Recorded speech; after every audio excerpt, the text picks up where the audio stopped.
Saturday AI Stories. This story is a work of AI fiction. All names, characters, and incidents portrayed in this story are fictitious and do not portray actual people or events. The Great Frog Fiasco of Calaveras County. In the heart of Calaveras County, where the sun dips low enough to tip its hat to the mountains and the rivers run with a gossip that could outpace any telegraph, there was a fiasco so grand it became the stuff of legend. It was the year when the frogs decided that they had, quite frankly, had enough. Now, our tale centers upon a peculiar young lad named Elias T. Winkle, a fellow with a mind so inventive, he once tried to teach a chicken to read, claiming, "It's all a matter of presenting the alphabet in impeccable order." Elias was the kind of boy who found trouble with the ease that other folks found reasons to avoid it.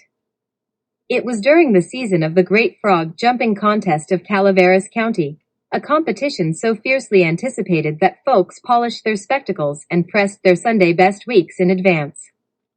Elias, having not a single competitive bone in his body, save for a spirit that yearned for mischief, decided he would not enter a frog.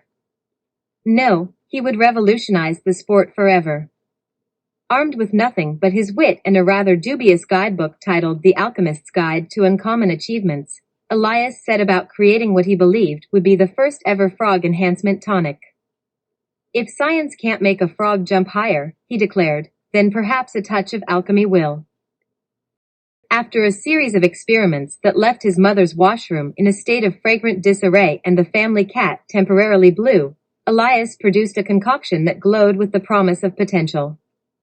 It was a shimmering, emerald liquid that hummed with mystery and, quite possibly, indigestion. On the day of the contest, as participants lined up with their champion frogs, their legs tuned to the peak of springiness, Elias arrived with a small, unremarkable brown frog he'd affectionately named Archimedes.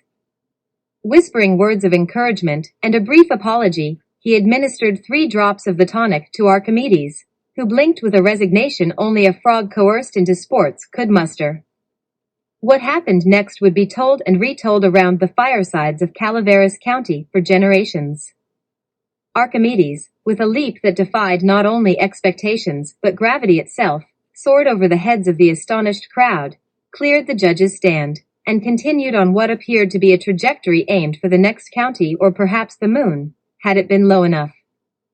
The crowd erupted into a cacophony of awe and disbelief. Elias, meanwhile, sprinted after his amphibious astronaut, his heart a mixture of triumph and terror. For while he had dreamed of victory, he had not considered the consequences of a frog that could potentially leap into orbit. The search for Archimedes lasted 3 days and involved a posse that included the town's mayor, 2 befuddled scientists, and a medium claiming to have a spiritual connection with wayward frogs. In the end, it was old Mrs. Penelope Witherspoon, who found Archimedes contentedly sitting in her bird bath, looking no worse for wear and perhaps a tad smug. Elias's potion was banned, of course, and he was gently reprimanded amid secret pats on the back from those who admired his audacity.